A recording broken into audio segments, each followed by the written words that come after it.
ಒಂದು ಕಡೆ ಲೋಕಾಯುಕ್ತ ತನಿಖೆ ಮಹತ್ವದ ಘಟ್ಟ ತಲುಪಿದ್ರೆ ಇಡಿಯವರ ತನಿಖೆನೂ ಕೂಡ ಏನು ಕಡಿಮೆ ಇಲ್ಲ. ಅದು ಕೂಡ ಈಗ ಮಹತ್ತರ ಘಟ್ಟಕ್ಕೆ ಬಂದು ನಿಂತಿದೆ. ಸಿಎಂ ವಿರುದ್ಧ ಮೂಡಾ ನಿವೇಶನ ಹಗರಣ ಆರೋಪಕ್ಕೆ ಸಂಬಂಧಪಟ್ಟಂತೆ ಇಡಿ ತನಿಖೆ ಕೂಡ ಅಂತಿಮ ಘಟ್ಟವನ್ನು ತಲುಪಿದೆ. ಈಗಾಗಲೇ 25ಕ್ಕೂ ಹೆಚ್ಚು ಜನರ ವಿಚಾರಣೆಯಾಗಿದೆ, ಹೇಳಿಕೆಗಳನ್ನು ದಾಖಲು ಮಾಡಿಕೊಂಡಿದ್ದಾರೆ. ಇನ್ನು ಉಳಿದಿರತಕ್ಕಂಥದ್ದು ಯಾವುದೇ ಕ್ಷಣದಲ್ಲಿ ಬೇಕಾದರೂ ಮುಖ್ಯಮಂತ್ರಿ ಮತ್ತು ಪತ್ನಿ ಪಾರ್ವತಮ್ಮನವರಿಗೆ ಸಮನ್ಸ್ ಕಳಿಸ್ತಕ್ಕಂಥ ಸಾಧ್ಯತೆ ಇದೆ. ಸಮನ್ಸ್ ನೀಡಿ ತುರ್ತು ವಿಚಾರಣೆಗೆ ಹಾಜರಾಗಲು ಸೂಚಿಸುವ ಸಾಧ್ಯತೆ ಇದೆ. ಹಾಗೆಯೇ ಜಮೀನು ಮಾರಿದ ದೇವರಾಜು, ಮಲ್ಲಿಕಾರ್ಜುನ ಸ್ವಾಮಿ ಅವರ ಹೇಳಿಕೆಯೆಲ್ಲ ದಾಖಲಾಗಿದೆ. ಶೀಘ್ರದಲ್ಲೇ ಉಳಿದ 2 ಆರೋಪಿಗಳ ವಿಚಾರಣೆ ಕೂಡ ನಡೆಯುವಂತಹ ಸಾಧ್ಯತೆ ಇದೆ. ಬಟ್ ಲೋಕಾಯುಕ್ತದವರು ಮಾಡಿದ ರೀತಿಯಲ್ಲೇ ಇಡಿಯವರು ತನಿಖೆ ಮಾಡಬೇಕು ಅಂತ ಏನಿಲ್ಲ.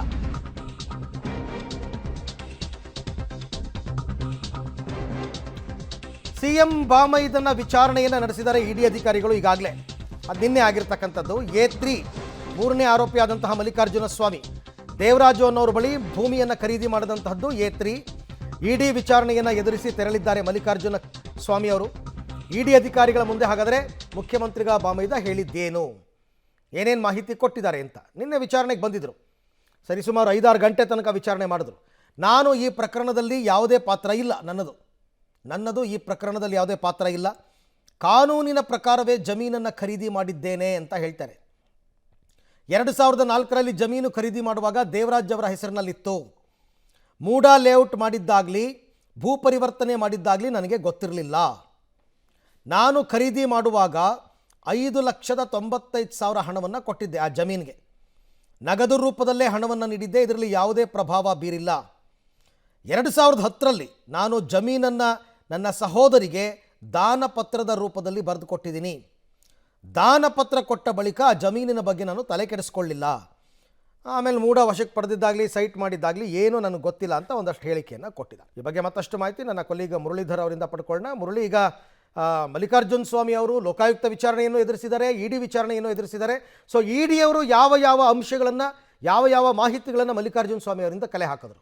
ಅರವಿಂದ್, ಪ್ರಮುಖವಾಗಿ ಮಲ್ಲಿಕಾರ್ಜುನ ಸ್ವಾಮಿಯವರ ಪಾತ್ರ ಇರುವಂಥದ್ದು ಜಮೀನನ್ನು ಖರೀದಿ ಮಾಡೋ ವಿಚಾರಕ್ಕೆ. ಜಮೀನನ್ನು ಖರೀದಿ ಮಾಡಿದಂಥ ವಿಚಾರದಲ್ಲಿ ಸಂದರ್ಭದಲ್ಲಿ ಯಾವ ಅಂಶಗಳನ್ನು ಇಟ್ಕೊಂಡು ನೀವು ಖರೀದಿಯನ್ನು ಮಾಡಿದ್ರಿ, ಜೊತೆಗೆ ಯಾವ ರೂಪದಲ್ಲಿ ಹಣವನ್ನು ದೇವರಾಜ್ ಅವರಿಗೆ ಅಂದರೆ ಭೂಮಾಲೀಕರಿಗೆ ಕೊಟ್ಟರಿ ಅನ್ನೋದ್ರ ಬಗ್ಗೆ ಮಾಹಿತಿಗಳನ್ನು ಕಲೆ ಹಾಕುವಂಥ ಪ್ರಯತ್ನಗಳನ್ನು ಮಾಡಿರುವಂಥದ್ದು. ಯಾಕೆಂದರೆ ದೇವರಾಜ್ ಅವರು ಏನು ಭೂಮಿಯನ್ನು ಭೂ ಪರಿವರ್ತನೆಯನ್ನು ಮಾಡಿಕೊಂಡು ಮೂಡ ಈಗಾಗಲೇ ತಮ್ಮ ವಶಕ್ಕೆ ಪಡ್ಕೊಂಡಿದ್ದಂಥ ಜಮೀನೇನಿತ್ತು ಅದನ್ನು ಮಲ್ಲಿಕಾರ್ಜುನ ಸ್ವಾಮಿಯವರಿಗೆ ಮಾರಾಟ ಮಾಡಿದ್ರು ಅನ್ನೋ ಆರೋಪಗಳು ಕೇಳಿ ಬಂದಿತ್ತು. ಜೊತೆಗೆ 14 ಸೈಟ್ಗಳನ್ನು ಪಡ್ಕೊಳ್ಳೋ ಸಂದರ್ಭದಲ್ಲಿ ಇರೋಂಥ ಪ್ರೊಸೀಜರ್ಗಳೇನಿದ್ದು ಇದರ ಬಗ್ಗೆ ಎಲ್ಲ ಕೂಡ ಮಾಹಿತಿಗಳನ್ನು ಕೇಳಿರೋಂಥದ್ದು.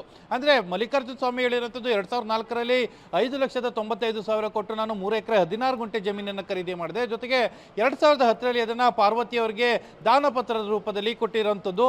ಅದನ್ನು ಹೊರತುಪಡಿಸಿದರೆ ನನಗೂ ಮತ್ತು ಈ ಜಮೀನಿಗೂ ಯಾವುದೇ ರೀತಿಯ ಸಂಬಂಧಗಳಿಲ್ಲ. ಯಾಕೆಂದರೆ ಅದಾದ ನಂತರ ಮೂಡ ಟೇಕ್ ಓವರನ್ನು ಮಾಡುವಂಥದ್ದಿರ್ಬೋದು ಮತ್ತು 14 ಸೈಟ್ಗಳನ್ನು ಕೊಡುವಂಥದ್ದಿರ್ಬೋದು, ಇದಕ್ಕೆ ನಾನು ಯಾವುದೇ ರೀತಿಯ ಪ್ರಭಾವವನ್ನು ಬೀರುವಂಥದ್ದಾಗಲಿ ಅಥವಾ ಇದಕ್ಕೆ ನಾನು ಪತ್ರವನ್ನು ಬರೆಯುವಂಥದ್ದಾಗಲಿ ಅಥವಾ ಮೂಡದಲ್ಲಿ ರಿಕ್ವೆಸ್ಟನ್ನು ಮಾಡುವಂಥದ್ದಾಗಲಿ ಯಾವುದೂ ಕೂಡ ಪ್ರಕ್ರಿಯೆಗಳನ್ನು ಮಾಡಲಿಲ್ಲ. ಅಂದರೆ 2010ರಲ್ಲೇ ಅದು ನನ್ನ ಕೈಯಿಂದ ಹೋಗಿರುವಂಥ ಜಮೀನು, ಅದಕ್ಕೆ ನಾನು ಯಾವುದೇ ರೀತಿಯ ತಲೆಕೆಯನ್ನು ಕೂಡ ಕೆಡಿಸ್ಕೊಂಡಿರಲಿಲ್ಲ ಅನ್ನೋದ್ರ ಬಗ್ಗೆ ಒಂದಷ್ಟು ಹೇಳಿಕೆಗಳನ್ನು ಕೊಟ್ಟಿರುವಂಥದ್ದು. ಇಡಿ ಅಧಿಕಾರಿಗಳು ಅವರ ಹೇಳಿಕೆಗಳನ್ನು ದಾಖಲು ಮಾಡ್ಕೊಂಡಿದ್ದಾರೆ. ನೆನ್ನೆ ಸರಿಸುಮಾರು 4ರಿಂದ 5 ತಾಸುಗಳ ಕಾಲ ಅವರ ಹೇಳಿಕೆ ದಾಖಲಾಗಿರುವಂಥದ್ದು. ಅದಾದ ನಂತರ ಮತ್ತೊಮ್ಮೆ ಬರಬೇಕು ಅಂತೇಳಿ ಸಂಬಂಧನ ಕೂಡ ಮಾಡಿರುವಂಥದ್ದು. ಬಹುತೇಕ ನಾಳೆ ಅಥವಾ ನಾಡಿದ್ದವರನ್ನ ವಿಚಾರಣೆಗೆ ಕರೆಸುವಂಥ ಸಾಧ್ಯತೆಗಳು ಕೂಡ ಇರುವಂಥದ್ದು. ಅರವಿಂದ್, ರೈಟ್. ಸೊ ಇದೆಲ್ಲವೂ ಕೂಡ ಮುಖ್ಯಮಂತ್ರಿಗಳ ಬಾಮೈದ ಮಲ್ಲಿಕಾರ್ಜುನ ಸ್ವಾಮಿ ಅವರು ನಿನ್ನೆ ಇಡಿ ವಿಚಾರಣೆಗೆ ಹಾಜರಾದ ಸಂದರ್ಭದಲ್ಲಿ ನಡೆದಿರ್ತಕ್ಕಂಥ ಪ್ರಮುಖ ಬೆಳವಣಿಗೆಗಳು.